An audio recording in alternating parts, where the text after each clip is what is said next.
mas a pessoa é responsável, né, por essa destruição. Não sei se vai continuar aqui, salvo, mas eu vou continuar falando. Então, 1 Coríntios, capítulo 3, versos 18. Não se engane se alguém de vocês pensa que é sábio, segundo os padrões desta era, deve tornar-se louco para que se torne sábio, porque a sabedoria deste mundo é loucura aos olhos de Deus.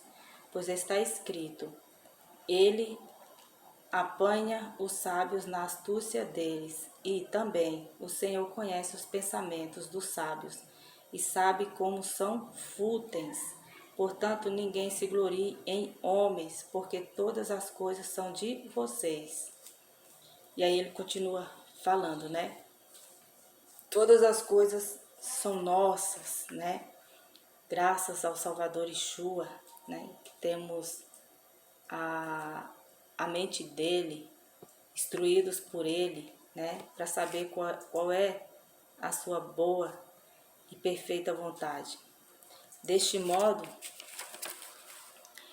tudo o que fizermos não será em vão. Eu vou ler aqui Mateus 5,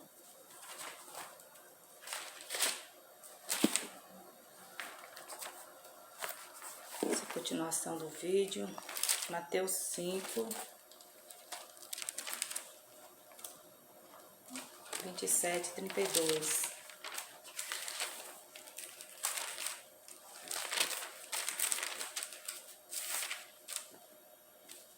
E 32 que diz: Vocês ouviram o que foi dito, não adulterarás. Mas eu lhes digo, qualquer que olhar para uma mulher e desejá-la, já cometeu adultério com ela no seu coração. Se o seu olho direito fizer pecar, arranque-o e o lance-o fora. É melhor perder uma parte do seu corpo do que ser todo ele lançado no inferno. E se a sua mão direita o fizer pecar, corte-a, lance-a fora.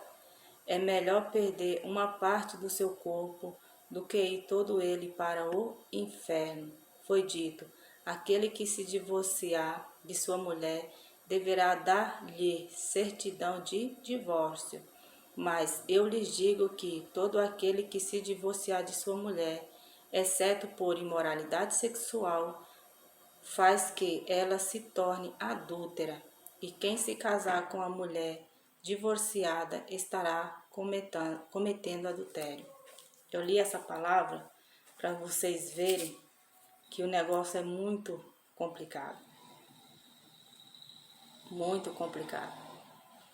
A vulnerabilidade do corpo é algo que precisa se dar atenção, né?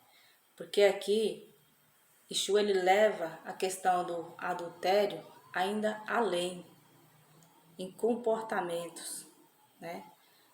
Não necessariamente adultério físico de uma outra pessoa, um casal, né, uma terceira pessoa, mas no olhar, no desejo.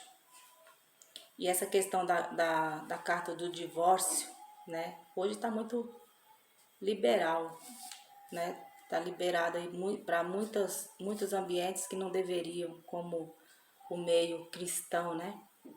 Então, o divórcio, se não, né, por conta da imoralidade sexual, isso advindo da mulher. Veja a importância aqui, como que nós mulheres somos colocadas, né? Se não for por conta da imoralidade sexual, que é algo que afeta o corpo, já vai falar lá em 1 Coríntios, capítulo 6, que qualquer pecado que se comete fora do corpo os comete. Mas se pecarmos contra o nosso corpo, pecamos contra o nosso corpo, né? Então é algo que não se deve brincar, porque o nosso corpo é templo, morada, santuário do Espírito, qual deve estar em sacrifício diário, né? Sacrifício vivo e santo ao Senhor.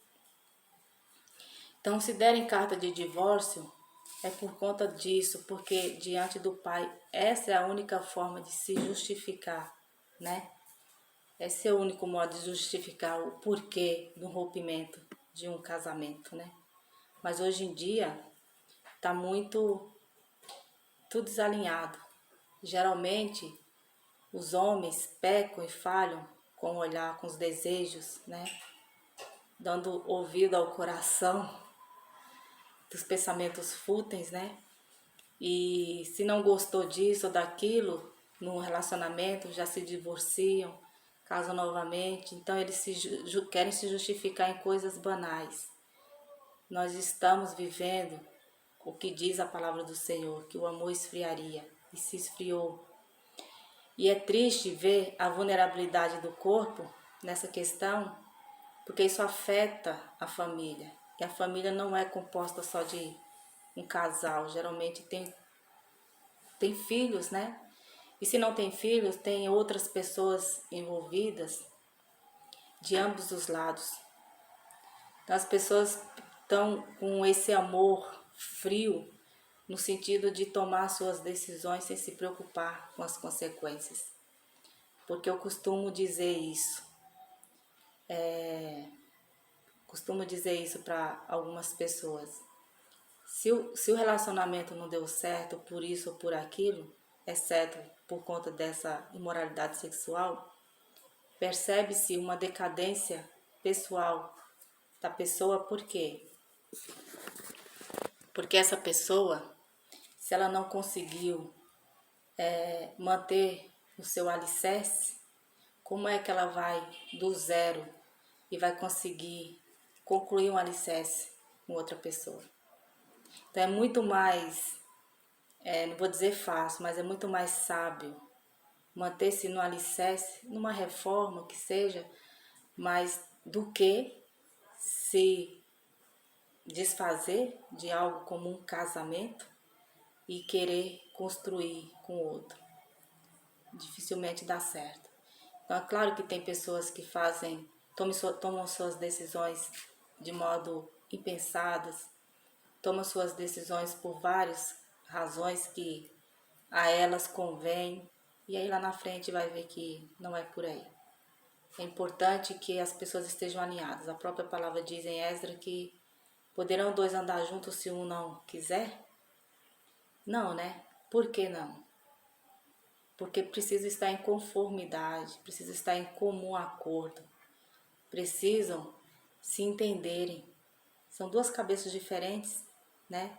Mas que precisam se alinhar em várias questões. Porque um relacionamento é muito além do que uma questão relacional, né? Então esse é um assunto que poderia estar explorando mais, né? Mas é se não, o mais grave, que permite com que muitos e muitos corpos sejam destruídos. Como diz lá, como eu li, 1 Romanos, né? Capítulo 3, versos 11. É o que faz com que muitos sejam destruídos. As atitudes impensadas, que levam outras atitudes, isso vai virando uma bola de neve.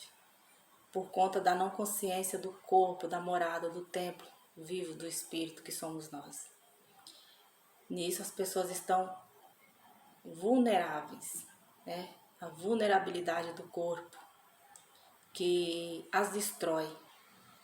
Nessa condição aqui que estamos, né? Mesmo fazendo parte de um segmento cristão, isso não significa que as pessoas foram transformadas. Para ser transformada é preciso ter conhecimento dessas palavras aqui, que vem para nos curar, nos santificar, para que nos fortaleça e nos dê a clareza do sentido da vida cristã, né?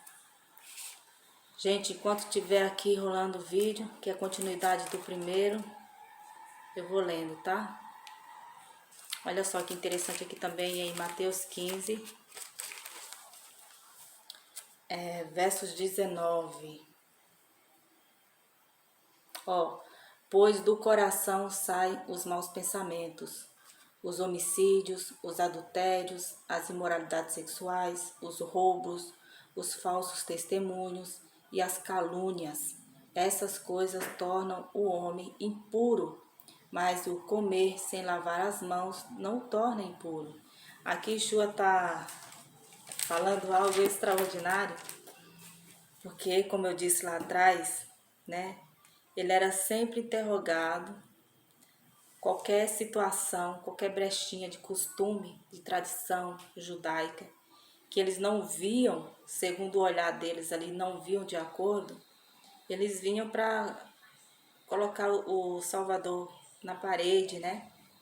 Então ele vai explicar a respeito dessa questão de comer com as mãos sujas. As pessoas hoje, muitos têm a tendência de se apegar às coisas superficiais, né? A aparência, aquilo que, segundo aos costumes, o que elas acreditam que é correto, que, né, está fazendo mal, não está de acordo. Aqui no caso era comer com as mãos sujas. Claro que todo mundo, ainda mais agora com a questão do coronavírus e tantas outras bactérias aí no mundo, em tudo quanto é canto, quanto mais higiene, melhor. São hábitos saudáveis, né? Cada um de acordo com os seus conhecimentos e com as suas necessidades, né? Mas aqui Yeshua ele dá uma lição e um ensino extraordinário, né? Porque ele vai falar do coração, ou seja, como que estava o coração desses que estava ali indagando, né? Como que está o coração deles? E a gente pode colocar para os nossos tempos, né? Se fulano, um renovado, um transformado, um liberto, um justificado, entendeu e agora ele está pregoando palavras de cura, que liberta e não prende, que santifica, que exorta. A maior parte das palavras é de exortação. Será que essa pessoa, ela não está aqui congregando com a gente? Ela não faz parte do nosso corpo? Ela não isso, ela não aquilo. Como, né? Mas Yeshua fala aqui, ó, pois do coração saem os maus pensamentos, os homicídios. É isso aqui que as pessoas têm que se atentarem, né? A vulnerabilidade do corpo está aqui, ó, nos homicídios, nos adultérios, a imoralidade sexual, os roubos que são de diversas formas, né? Os falsos testemunhos e as calúnias. Essas coisas tornam o homem impuro. E no reino dos céus não entrará nada impuro, né? Então são palavras de exortação, mas que têm um profundo sentido e que vai de encontro a nós, né? Quando nos depararmos com uma palavra de exortação, que aponta direto na questão da conduta, a questão dos hábitos, do modo de vida, que devemos vigiar, devemos nos policiar enquanto há tempo, devemos nos colocar de acordo, devemos nos preocupar com essas coisas. E são exortações diretas, né? São exortações diretas que servem para toda a humanidade. O que precisamos é o quê? Saber qual é a saída. E a saída, gente, é reconhecer o Todo-Poderoso como Criador, Altíssimo, com a soberania dele. É não pensar que podemos barganhar ou zombar, né? Barganhar com o Criador, zombá-lo, né? E querer distorcer a palavra dele, que a palavra dele é poderosa. Devemos nos autoanalisar, devemos fazer reflexão diária. Será que estamos agradando a Ti, Senhor? Será que estamos de acordo? Porque o Espírito Santo, o Espírito da verdade, nos dá orientação, nos dá a compreensão da letra, para que o nosso corpo não esteja vulnerável.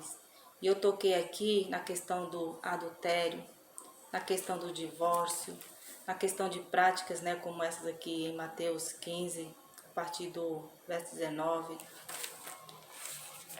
Por quê?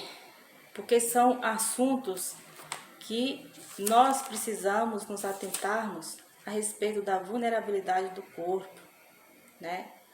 E que muitas das vezes não é colocado dentro dos enumeradas congregações, porque às vezes falta sabedoria de saber como falar. Geralmente tem os conceitos elevados, né? As pessoas colocam tudo isso em questão, né? Tem medo de dispersar as ovelhas, quando na verdade o correto é: vamos expor a palavra, o evangelho do Cristo ressuscitado, porque é o Espírito que convence. É o Senhor que determina, é o Senhor que sabe, conhece os corações. É o Senhor que sabe das necessidades de cada um, do nível de compreensão pelo temor da palavra dele, de cada um.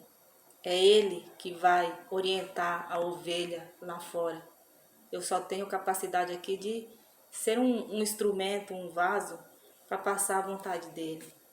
Mas geralmente não é assim, né? Embora tenha, louva ao Criador, porque existem muitos tementes. Mas Romanos 1, conselho que vocês leiam, e Romanos 2, é muito bom meditar, porque Paulo aqui, ele anseia visitar a igreja em Roma, e foi a igreja que, né, a igreja do fim, vamos dizer assim, né, do fim da carreira do apóstolo. Então, ó, a ira de Deus contra a humanidade, o justo juiz de Deus, mas nem por isso Paulo deixou de ir a Roma. Pelo contrário, ele vai relatar que era necessário que ele fosse, né? Paulo, ele combateu o bom combate. Ele concluiu a corrida, guardando a fé. Ele fez o que tinha que ser feito e graças ao Senhor, louvo ao Criador por ter fortalecido pela vida dele. Louvo em Yeshua, que deu esse presente maravilhoso, essas palavras de cura, e pela perseverança dele. É por isso que hoje nós temos aqui, né, graças ao agido todo-poderoso, porque Paulo não poderia fazer nada por ele mesmo. Então que a gente nos atente à questão da vulnerabilidade do corpo. São 4 vídeos, porque o celular ele não está armazenando. Mas eu aconselho que vocês voltem, assistem o primeiro até o último. É um segmento, né? É um assunto muito extenso que devemos observar sempre que lemos o Evangelho. Estar atento à questão da vulnerabilidade do corpo, procurando conhecer aquelas coisas que não convém para manter-se distante, discernindo, né? Porque hoje em dia tem muita coisa que vem de sutileza para enganar os inocentes, né? Então que estejamos atentos. Louva ao Senhor pela sua vida, a vida dos seus, que você continue firme, aí combatendo as obras da carne, como um considerado cooperador do apóstolo Paulo. Somos corredeiros de Yeshua, então temos sim um grande propósito do Senhor em nossas vidas, e que a vontade dele seja concluída em nós, nos mantendo protegidos, fortalecidos, com a paz dele, né? E louvo ao Pai por tudo. Muito obrigada por ter assistido até aqui, gente. Fiquem todos na paz.